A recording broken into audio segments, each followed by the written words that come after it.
Hello, I'm delighted you can join us on Search for Truth. Thanks for tuning in. Our Bible teacher, Brian Johnston, is with us as usual today with another Bible talk about family relationships and family values. The talk today he's called Taking Responsibility. You know, family relationships are so important, but everyone in the family must play their part for true harmony in the home.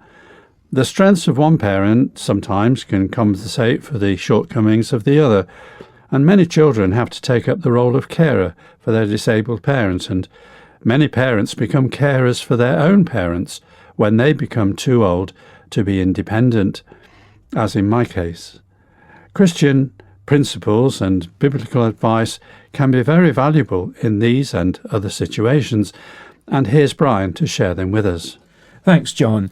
There's a story I enjoy about a woman whose name was Bonnie, who was hospitalised just before Christmas time. The hospital room she was in seemed like a Christmas floral shop as she awakened after surgery. Friends and family had been so thoughtful and sent in lots of lovely red poinsettias, Yule logs, even a miniature Christmas tree. When the nurse came in and pulled back the pale green privacy curtain, a voice said, "Yep, I like your flowers." The voice belonged to her roommate, Ginger, who turned out to be a small, 40-something, curly-haired woman with Down syndrome. She volunteered a little background about the group home where she lived. "Doc's going to fix my foot," she announced. And as soon as that happened, she seemed pretty desperate to get back in time for her Christmas party. Ginger also talked quite freely to Bonnie's visitors that evening, keeping her eye especially on Adam, who was a handicapped 5-year-old. "Yup, I like your Adam," she declared later. The contrast between the two sides of the room couldn't have been more pronounced. For Ginger's bedside was stark and bare, with no cards and no flowers. Bonnie decided she ought to even things up a bit. She'd received so many decorative gifts after all, she could surely spare one or two to give to her roommate. She picked up the red candled centrepiece with holly sprigs, but then hesitated and put it back, thinking about how good it would look on the Christmas dinner table. Next, she picked up the poinsettias, but then suddenly thought about how the deep red plants would brighten up the entrance porch of their house, matching the curtains. So she put that back as well. And so she continued, making excuses. Flowers were beginning to wilt, friends would be offended. In the end, she couldn't part with anything.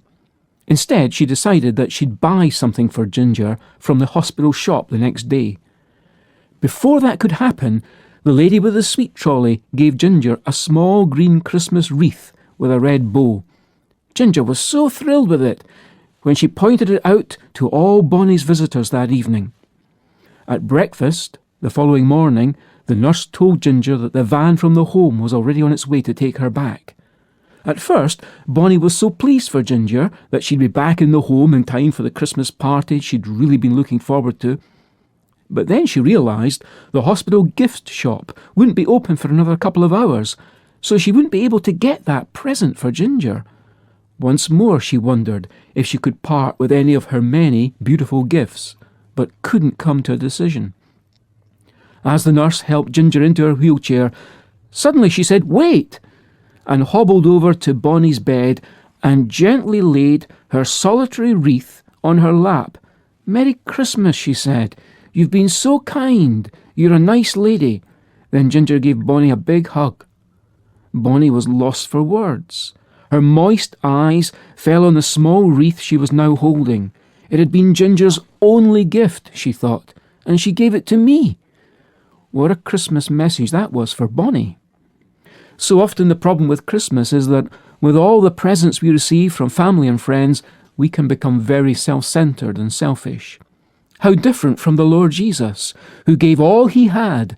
That's the reality, of course, behind the Christmas story after all.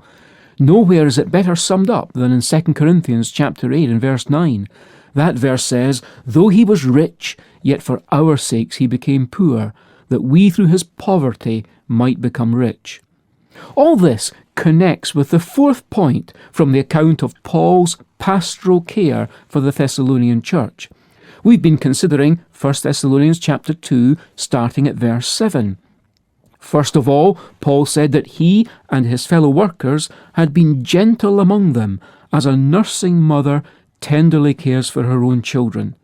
It was that analogy that attracted us to consider Paul's pastoral concern as basically being characteristic of what God intends our family life to be like. Secondly, he spoke of his fond affection for the Thessalonians. That's verse 8. And from that we picked up on the love parents should have, first and foremost for God, and then for their family. Thirdly, Paul says, we were well pleased to impart to you not only the gospel of God, but also our own lives, because you had become very dear to us. That thought led us to each parent's need to live lives of transparent integrity, living out in consistent practice all the good things we say and teach. Now we come to the fourth point. Paul goes on to it in verse 9, and he goes on to say, For you recall, brethren, our labour and hardship, how working night and day so as not to be a burden to any of you, we proclaim to you the gospel of God. Doesn't it remind us of Ginger and her selflessness in giving her Christmas wreath to Bonnie?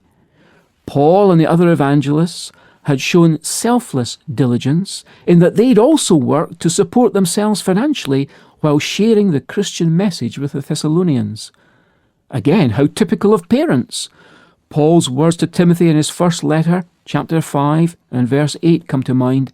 He says, If anyone does not provide for his own, and especially for those of his household, he has denied the faith and is worse than an unbeliever. It's certainly an area of responsibility that Christian parents are commanded to take seriously, to the point of planning their families to suit their income.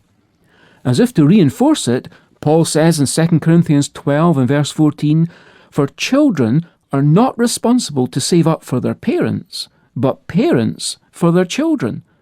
Of course, that provision must first of all be in terms of love, time and attention. It's extremely sad when material gifts are given by way of compensation for a parent's recurring absences. On the other hand, many stories could be told of the self-sacrificing of parents in order to provide a treat or even an essential for a child. The virtuous woman of Proverbs chapter 31 gives us a biblical example of the selfless and self-sacrificing behaviour of putting the good of others in the family first, even in introducing her in verse 10 by saying her worth is far above jewels. We get a hint that there's something much more important in family life than money and materialism. By the way, talking of her worth, do we aim to build up the self-esteem of those in the family around us? Some Christians say they have a difficulty with terms like self-esteem or self-image, and they can so easily be tainted with selfish pride. But basically all I mean by building self-esteem is, do we pass on encouragement and appropriate compliments in order to help each family member feel valued and worthwhile, as this woman did in Proverbs chapter 31. Listen, her children rise up and bless her, her husband also, and he praises her, saying, Many daughters have done nobly, but you exceed them all. Charm is deceitful, and beauty is vain, but a woman who fears the Lord, she shall be praised. Give her the product of her hands, and let her works praise her in the gates. We pass over verse 11, which says, The heart of her husband trusts in her. That was a previous point about lives of transparent integrity. This woman was a help and confidant to her husband, who held a responsible position. And so we come to verse 15, which tells us she rises also while it is still night and gives food to her household. Talk about selfless diligence. She knew all about it. Wasn't this just the way Paul had mothered the young Thessalonian believers? She's got a real cottage industry going here in Proverbs 31. She looks for wool and flax and works with her hands. She is like merchant ships. She brings her food from afar. She considers a field and buys it. From her earnings she plants a vineyard. She senses that her gain is good. Her lamp does not go out at night. She stretches out her hands to the distaff, and her hand grasps the spindle. She extends her hand to the poor, and she stretches out her hands to the needy. She's not afraid of the snow for her household, for all her household are clothed with scarlet. She makes linen garments and sells them, and supplies belts to the tradesmen. She looks well to the ways of her household, and does not eat the bread of idleness. I can believe that. There was no room for idleness in her life.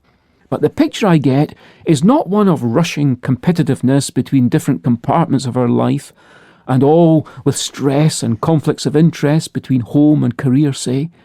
Rather, the picture of a wife and mother fulfilled in the use of her skills and talents, yet whose family comes first, a real worker at home, as Paul described Christian women to Titus in chapter 2 and verse 5. Here was someone committed to her family's well-being and taking domestic responsibilities seriously, while at the same time trading profitably in a successful business enterprise. We see this especially in her skillful provision of food and clothing for her family. She's got the balance right, without sacrificing anything of her dignity as a person, as a woman. But it's not the thought of success I want to leave with you from this picture, rather the idea of a gracious mother. Overall, the chapter describes her with strong arms, open hands, reaching out, clothed with dignity, speaking kindness, fearing the Lord, praised by her works, and acclaimed by her family. Yes, she was someone for whom family mattered. God sent his Son, they called him Jesus. He came to love, heal and forgive. He lived and died to buy my pardon. An empty grave is there to prove my Savior lives. Because he lives, I can face tomorrow. Because he lives, all fear is gone. Because I know he holds the future, and life is worth the living just because he lives. Thanks, Brian. I hope you enjoyed the talk and the hymn today. And as usual, I'll remind you there's a free book which accompanies this series. It's a digital ebook, or you can have a hard copy if you specify. But it can be yours if you write in by post or email.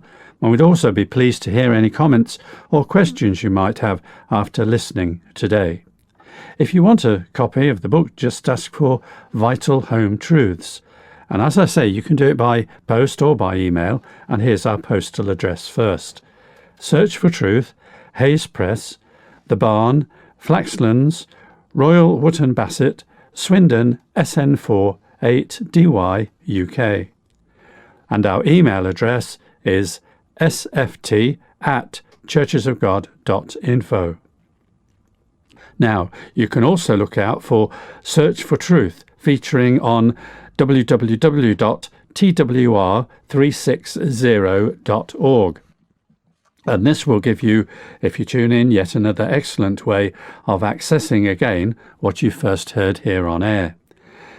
Well, it's been a great joy and pleasure to enjoy your company today, and thanks once again for tuning in. I look forward to your company again next week if you're able to join me, but until then, it's cheerio and very best wishes from our Bible teacher Brian, our studio producer David, our singers, and me, John. So see you soon, and in the meantime, may God richly bless you. How sweet to hold a newborn baby and feel the pride and joy he gives. But greater still, the calm assurance his child can face uncertain days, because he lives. Because he lives, I can face tomorrow. Because he lives, all fear is gone. Because I know he holds the future, and life is worth the living just because he